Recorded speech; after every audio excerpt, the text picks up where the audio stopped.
Good evening and welcome to this week's edition of DeFacto Review, a weekly roundup of the biggest stories shaping Mongolia. Here with us tonight is our guest commenter, Mr. Mukdul, Market Intelligence Specialist, founder and CEO of Cover Mongolia. Welcome. Good evening. And my name is Dulgo. We're live on Facebook at V Television, and we want to hear your thoughts, so send us your comments on Twitter with hashtag #jargat_DeFacto. Coming up on this program.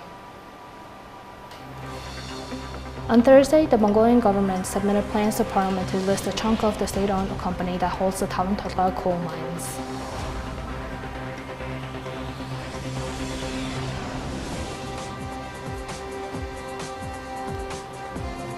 Amendments to the law on currency settlements will be made in order to make currency market more transparent and develop it in line with international standards.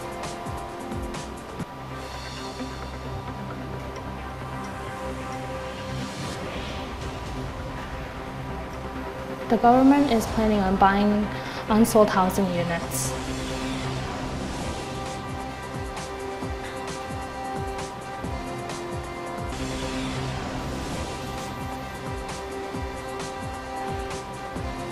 During the first quarter of 2018, unemployment rate was 9.7%.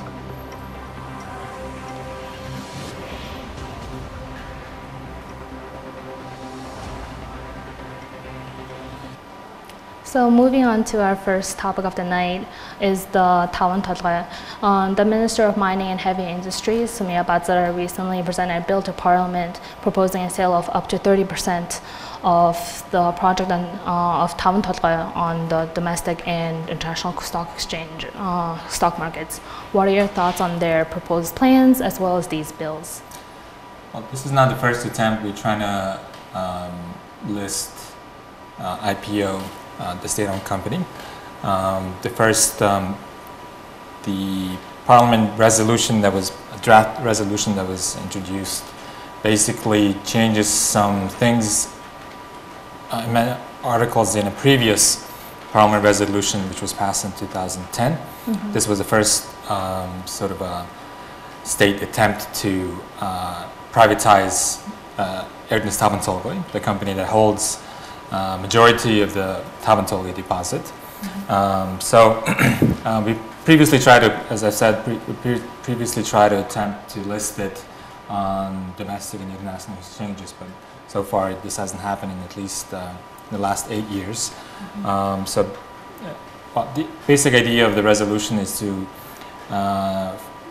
asking the Parliament to give a mandate to the government to negotiate some of the big issues that are facing Tavan Tolgoi, namely the railway issue, which is crucial to making Tavan Tolgoi more economically viable than it is right now. Another major issue is, of course, the power plant issue, building a road issue as well. Previous attempts they separated a lot of the things involved here. So the deposit itself, there was a different resolution to pass it, and then we had a different resolution as well to build the railway. So in this instance, the government is trying to develop the whole entire infrastructure behind the deposit as well, not just the deposit itself. But it's still not clear. The specifics of it is still not clear.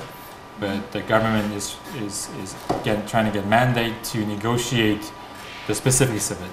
And as I said, previous attempts have failed, even with the Parliament backing of the government. So there was a investment agreement introduced to Parliament just before the end of Prime Minister Sakhmalik's term, towards the beginning of 2016, I believe, which was already killed by Parliament because they did not like the fact that some Chinese and local companies were involved in it. But this time, the party that's in power is different. So there's a chance that it might move ahead, but a lot of the specifics of it is still missing. People will not buy Tavan Tolgoi shares without having the railway issue resolved.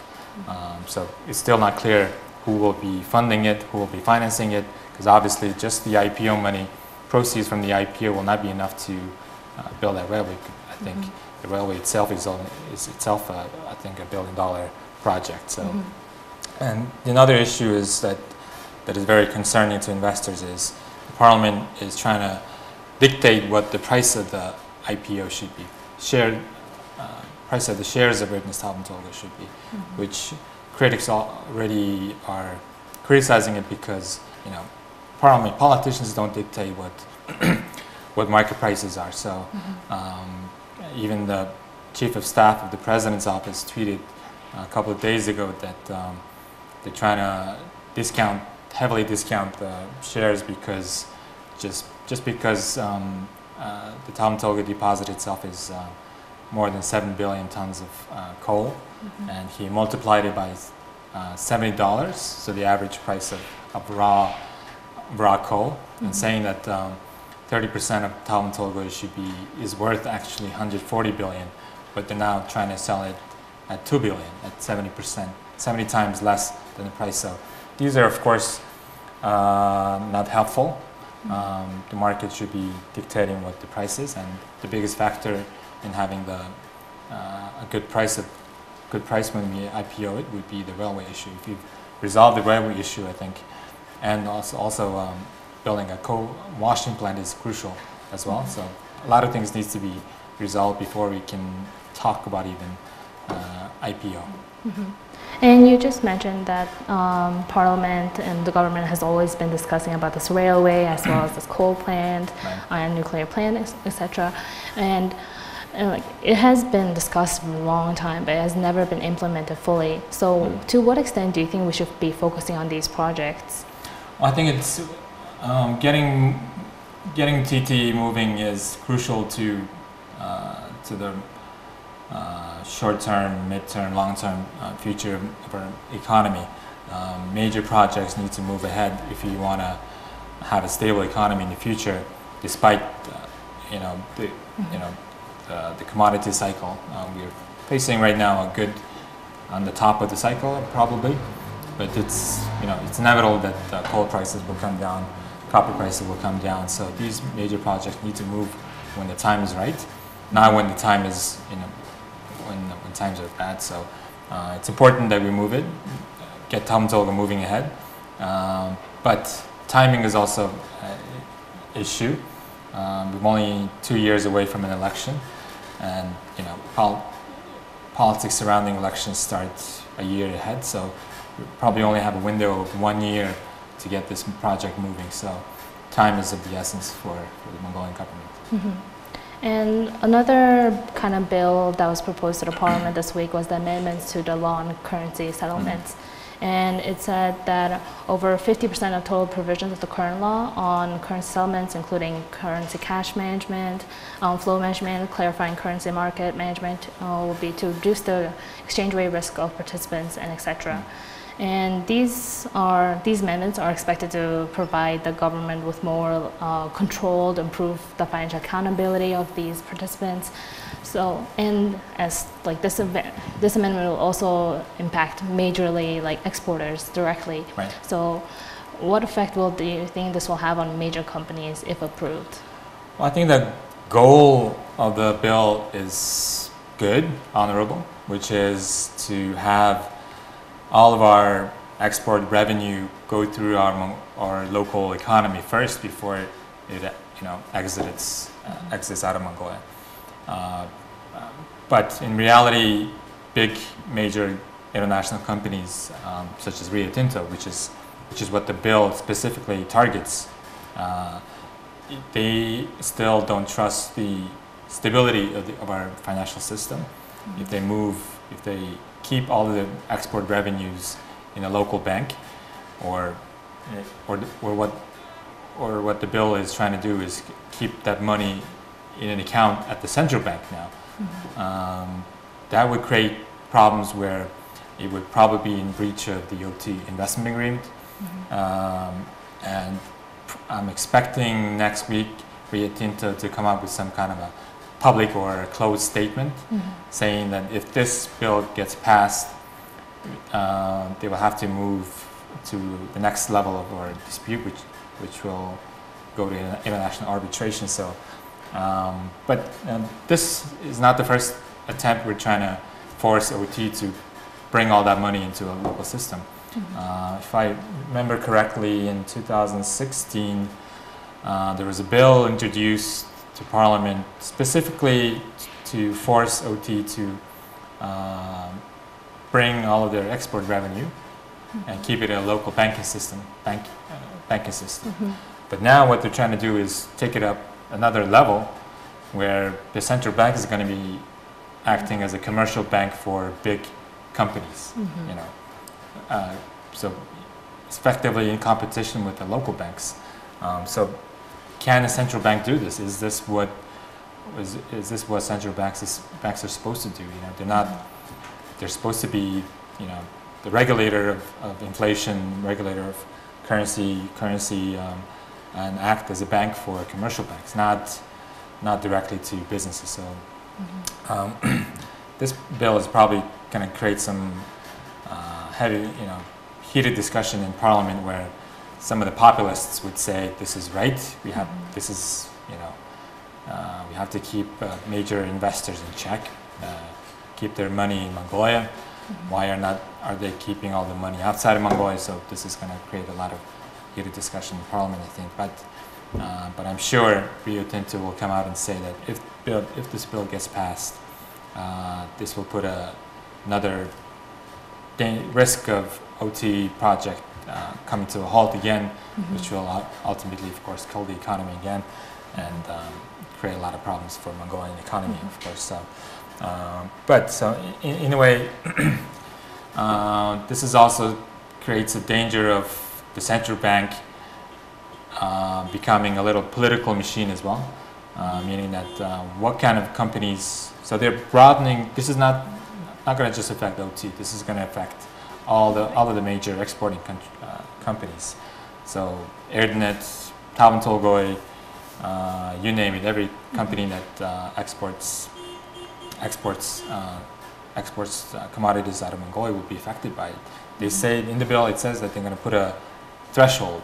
You know, export revenue exceeding this will be subject to having their money placed in a central bank. So this might create a situation where exporting companies might start hiding their real export numbers. Maybe create a lot of subsidiaries to avoid that threshold. So this has happened before in a case where strategic mineral deposit, right? Certain deposits that's going to affect the economy or the regional economy is subject to becoming a strategic deposit.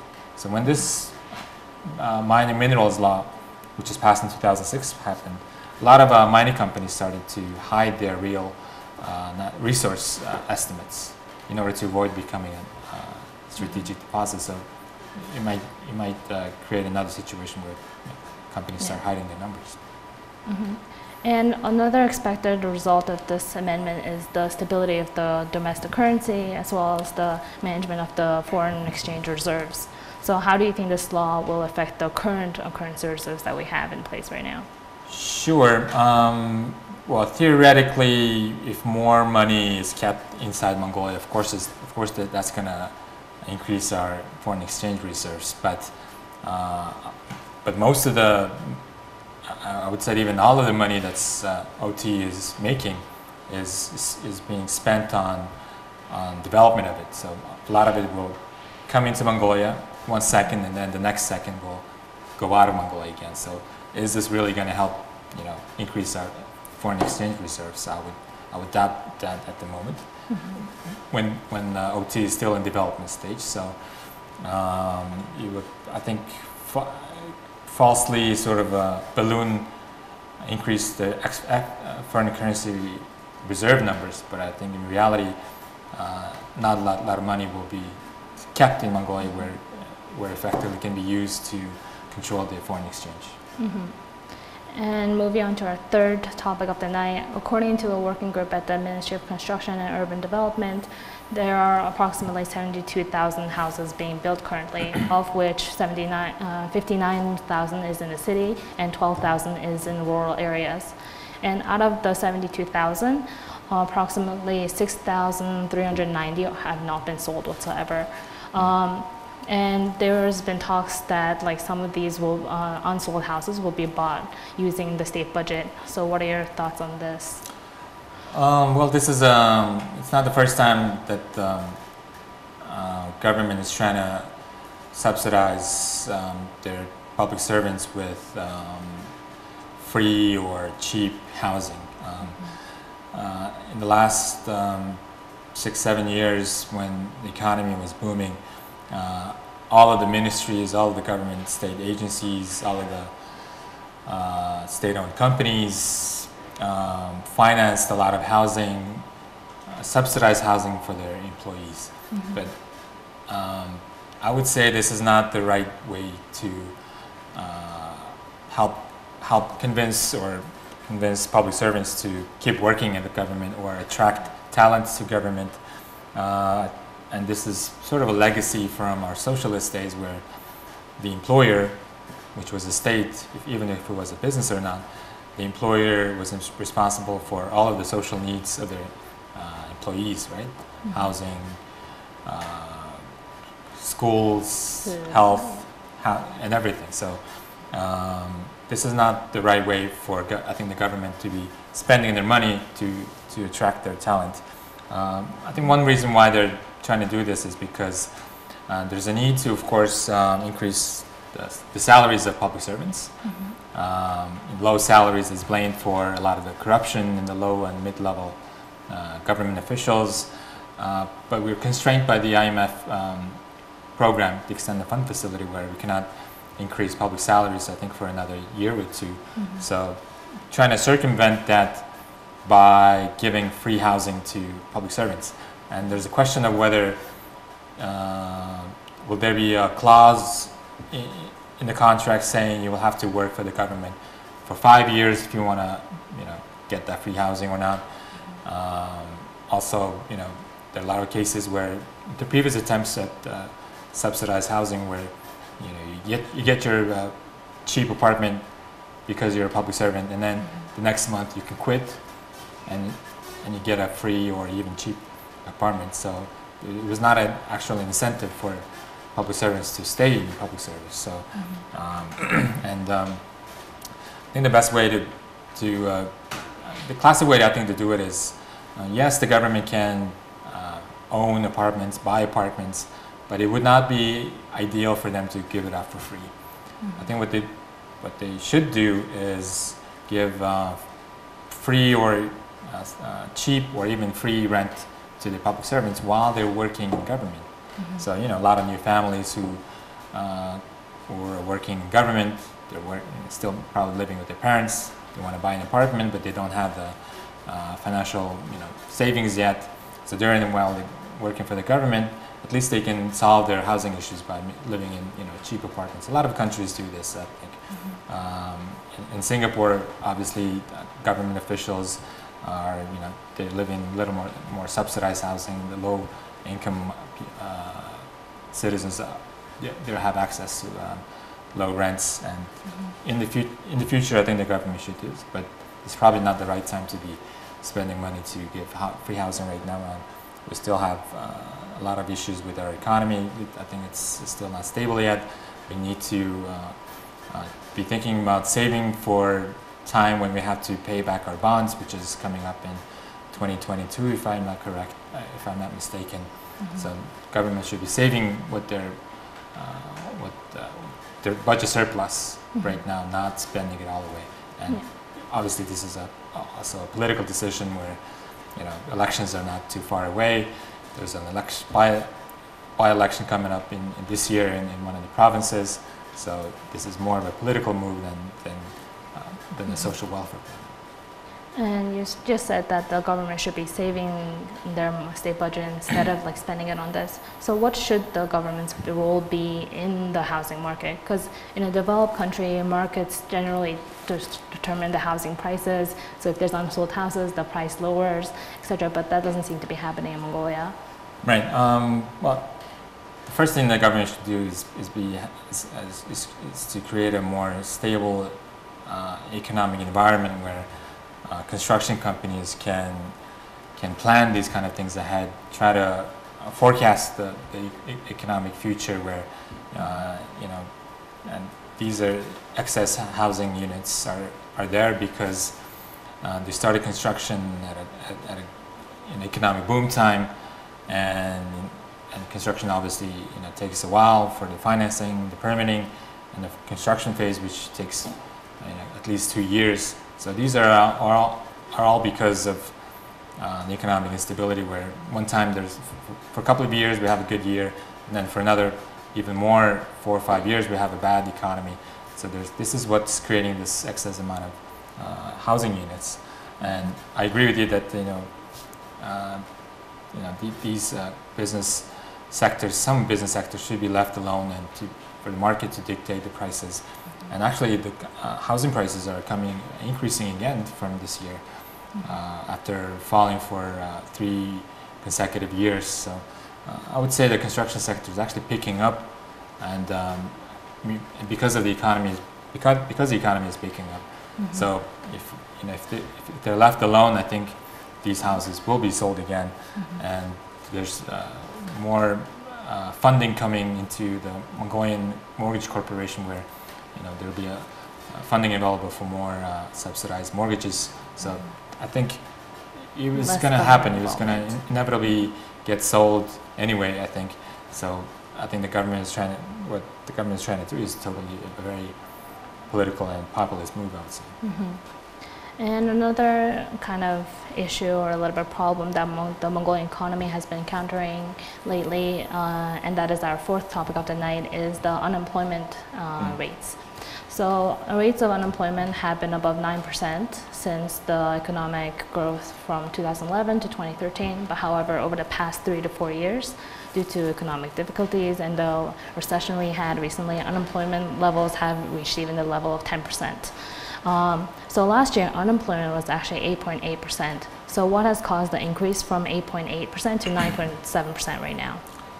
I would actually say that because the economy is picking up, unemployment numbers are up. It doesn't sound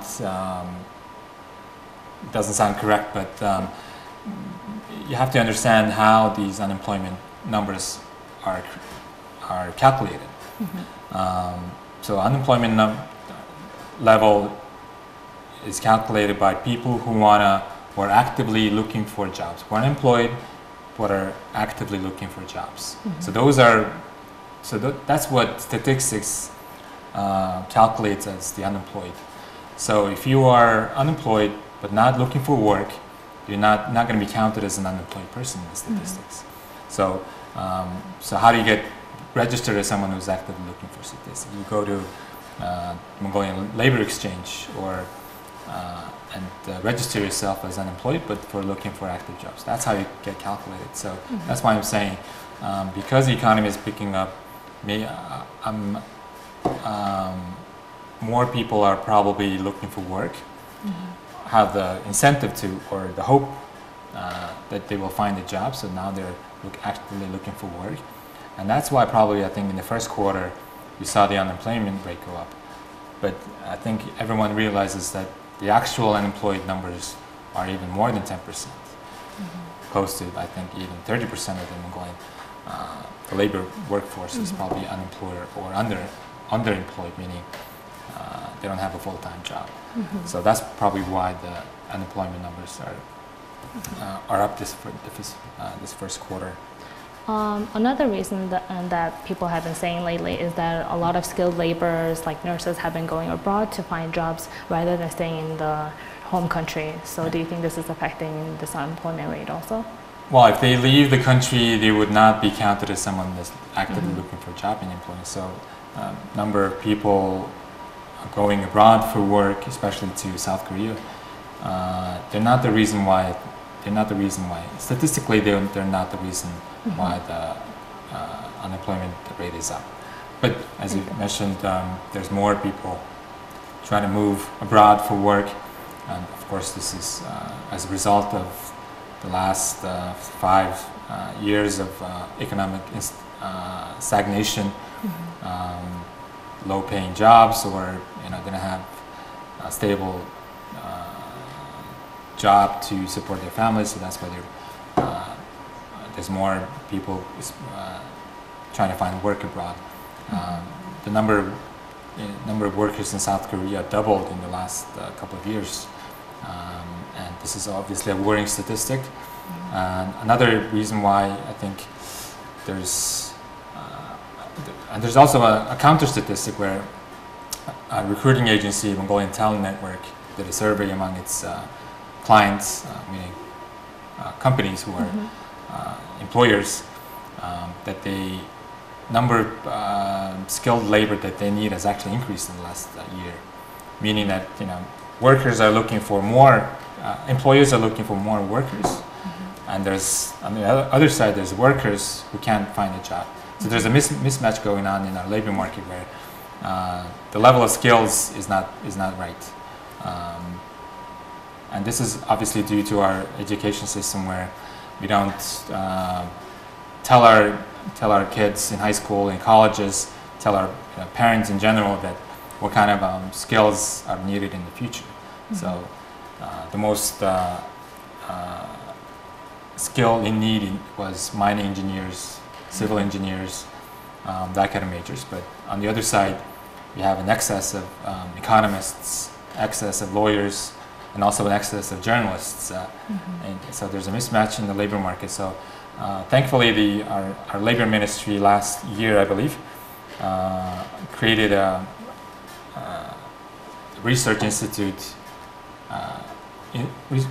labor research institute by the ministry, and they published a report, I think, in the first early this year, trying to actually prove that in research, and they came up with the number of skills, professions that are going to be needed in the future, long term, short term. So that data results need to be publicized more, so that parents and children can, when they come to choose their profession, when they enter college, or even after they college, what kind of jobs are actually in need. That needs to be more publicized more, and the labor ministry needs to, employers, the labor ministry, and colleges, universities, and even in our secondary school system, they need to be more. They need to talk more to each other and come up with plan where we need this kind of 10,000 engineers in the future. So and then they give that sort of Future order planning. to the universities,